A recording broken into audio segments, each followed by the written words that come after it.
వ్యవహరిస్తున్న తీరు మనం చూస్తున్నాం.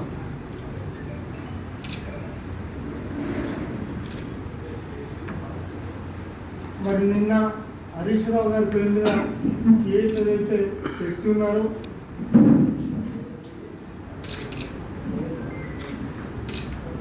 అది ఒకసారి ఆలోచన చేయాల్సిన విషయంగా గుర్తు చేస్తున్నాం. మరి ఎవరన్నా చిల్లరాళ్ళు, రౌడీలు ఇటువంటి వాళ్ళు పిటిషన్ ఇస్తే తక్షణమే ఎఫ్ఐఆర్ చేయటం అనేది ఆనవాయితీ అయింది. ఈరోజు రుణమాఫీ విషయంలో హరీష్ రావు గారు సీరియస్గా పట్టుబట్టడంతో ఈరోజు ఆ కొద్దిన్న చేస్తున్నారు. ఆ కక్షతో హరీష్ రావు గారి మీద కోపం పెంచుకొని ఎక్కడ దొరుకుతారా, ఎవరు కంప్లైంట్ చేస్తారా అనే ఆలోచన చేస్తూ ఈ విషయంలో మరి తొందరపడ్డ విషయం మనకు తెలుసు. మరి ఇదే కాకుండా ఈ రాష్ట్రంలో రాక్షస పాలన జరుగుతూ ఉంది. ఈరోజు ప్రశ్నించే గొంతు ఏదైనా సరే ఏదో రకంగా ఆయన ఎదురుదాడి చేయడానికి సిద్ధంగా ఉండడనే విషయం మనందరికీ తెలుసు. మరి ఏదేమైనా ఈరోజు కక్షతో హరీష్ రావు గారి మీద కేసులు ఏదైతే పెట్టిస్తున్నాడో మరి ఎంత కక్ష ఉన్నా మరి ఈ రకమైన దాడులు మంచివి కావని తెలియజేస్తూ ప్రజాకోర్టులో మాత్రం ఖచ్చితంగా నీకు ఖచ్చిత శిక్ష పడుతుంది. ఆ విషయంలో ఎటువంటి అనుమానం లేదు. ఈరోజు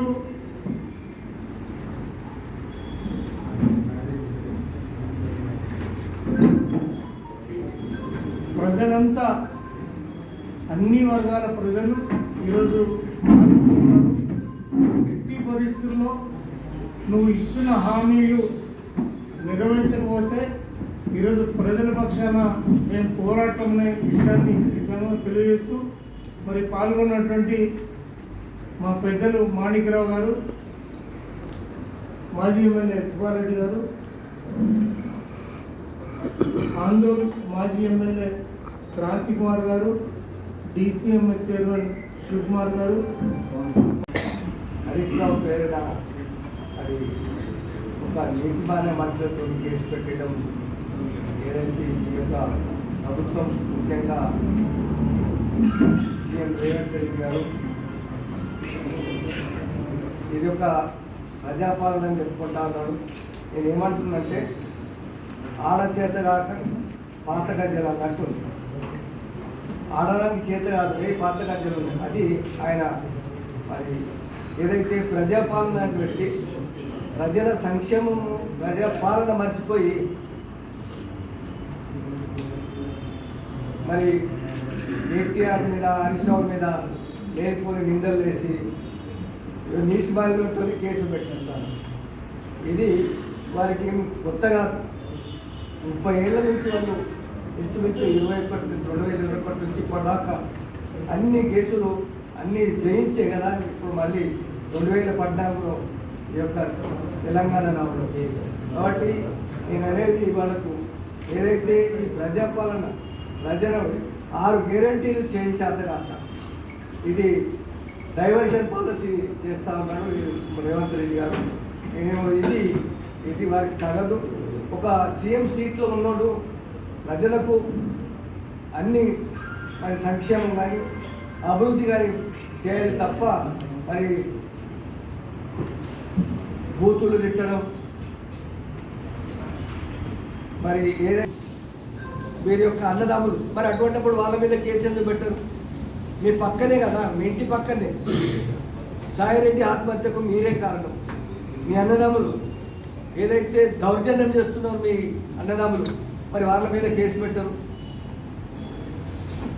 ప్రజల నుంచి వచ్చిన మనిషి హరీష్ రావు గారు, ఎన్టీఆర్ గారు, కేసీఆర్ గారు. కానీ ప్రజల నుంచి వచ్చిన మనిషిగా కూడా కావాల్సుకొని వీళ్ళను ఏదైతే మరి వీళ్ళ ముగ్గురిని చేస్తే తప్పకుండా ఫినిష్ చేస్తే మరి తెలంగాణ ఉండదు అనుకుంటున్నాను మీ యొక్క భ్రమ. కాబట్టి సీఎం ఉండి కూడా ఆ రకంగా మాట్లాడుతున్నప్పుడు పోలీసు వాళ్ళు ఆ మాటల మీద కేసులు పెట్టాల్సింది పోయి ఏదో తప్పుడు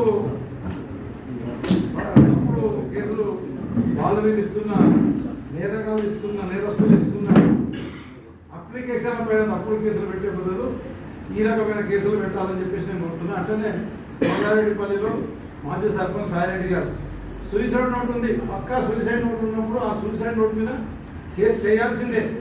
కానీ ఆయన తమ్ముళ్ళని కాపాడుకుంటూ ఇట్లా ప్రజల కొరకని పోరాటం చేసి ప్రజలకు మేలు జరిగే కొరకని ప్రభుత్వం పైన ఒత్తిడి తెచ్చే హరీష్ రావు గారి మీద చర్యలు తీసుకోవడం కరెక్ట్ కాదు. ఆ కేసులు వెంబడి విత్డ్రా చేసుకోవాలి. హరీష్ రావు గారు కానీ కేటీఆర్ గారు కానీ తప్పకుండా మీ పార్టీ కూడా కేసులు పెడుతుందని మామూలు సాధారణ కార్యకర్తలు కూడా భయపెట్టించే ప్రయత్నం ఈ ప్రభుత్వం చేస్తుందని అర్థమవుతుంది. కనుక జిల్లాను అభివృద్ధి పరంలో ముందుకు తీసుకుపోవడంలో హరీష్ రావు గారు చేసిన కృషి 10 సంవత్సరాల కాలంలో సమైక్య రాష్ట్రంలో ఏ కాంగ్రెస్ పార్టీ నాయకులు కూడా చేయలేదు. అటువంటి ఒక దూరదృష్టితోని అద్భుతమైన అభివృద్ధి హరీష్ రావు గారి నాయకత్వం జరిగింది. కేటీఆర్ గారి నాయకత్వంలో, అట్లాగే కేసీఆర్ గారి నాయకత్వం జరిగింది. కేసీఆర్ నాయకత్వంలో వీటన్నింటినీ చేసే ప్రయత్నం చేస్తా అని నిర్వహించుకుంటూ కేసీఆర్ రేవంత్ రెడ్డి గారు ఇష్టం వచ్చిన రీతిగా ప్రవర్తిస్తున్నారు. నిన్నటితో ఏడాది పాలన పూర్తయింది. ఏడాది పాలనలో ఏం జరిగిందంటే ఇట్లాంటి కేసులు, అక్రమ కేసులు, బెదిరింపులు తప్పించి ఆయన చేసింది ఏది కూడా లేదని మనకు చాలా స్పష్టంగా అనిపిస్తుంది. ఎవరైతే ఆయన ప్రభుత్వ తీరును వ్యతిరేకిస్తున్నారో, ఆయన ప్రభుత్వ వైఫల్యాలను రోజు రోజుకు ప్రజలకు వివరించే ప్రయత్నం చేస్తున్నారో, కేసీఆర్ అట్లాగే హరీష్ రావు గారు రోజు ఆయన చేస్తున్న పనితీరును, వాళ్ళ విధానాల్ని రోజుకు ప్రెస్ మీట్లు పెట్టి ప్రజలకు వివరిస్తున్నారు. అట్లాగే మీరు నిరసన కార్యక్రమాలు తీసుకొస్తున్నారు. అవి సహించలేకనే ఇప్పుడు హరీష్ రావు గారి మీద అక్రమ కేసు బనాయించడం అనేది చాలా స్పష్టంగా మనకు అందరికీ అర్థమవుతుంది. ఎందుకంటే ఓట్ ట్యాపింగ్ ఎవరు చేస్తారనే కనీస అవగాహన ముఖ్యమంత్రి స్థాయి వ్యక్తులకు ఉండాలి. సరే, రాజకీయంగా అనుకున్నాం, రాజకీయంగా లేకపోయి ఉంటే కనీసం పోలీసు అధికారులకు తెలిసి ఉండాలి. ఓట్ ట్యాపింగ్ ఎవరు చేయొచ్చు, చేయడానికి ప్రాసెస్ ఏంటి, చేయండి. హరీష్ రావు గారు వాళ్ళ వ్యక్తి ఫోన్ ట్యాప్ చేయండి, హరీష్ రావు చెప్పాలి, ఫోన్ ట్యాపింగ్ ఏర్పడుతుందా? దానికి ప్రాసెస్ ఉంటుంది కదా. హరీష్ రావు అప్పుడుగా హరీష్ రావు గారు వైద్యశాఖ మంత్రి ఫోన్ ట్యాపింగ్ చేసే హక్కు హరీష్ రావు గారికి ఉంటుందా? ఎవరికైనా ఒక ప్రొసీజర్ ఉంటుంది, ఒక ప్రాసెస్ ఉంటుంది గవర్నమెంట్ సిస్టంలో. ఆ సిస్టమ్ ప్రకారం జరుగుతుంది తప్పించి హరీష్ రావు గారు ప్రత్యేకించి ట్యాప్ చేసిన కేసు పెట్టడం అనేది ఇది బూటకము, అక్రమము, ఉద్దేశపూర్వకంగా హరీష్ రావు గారిని గొంతు నొక్కే ప్రయత్నం.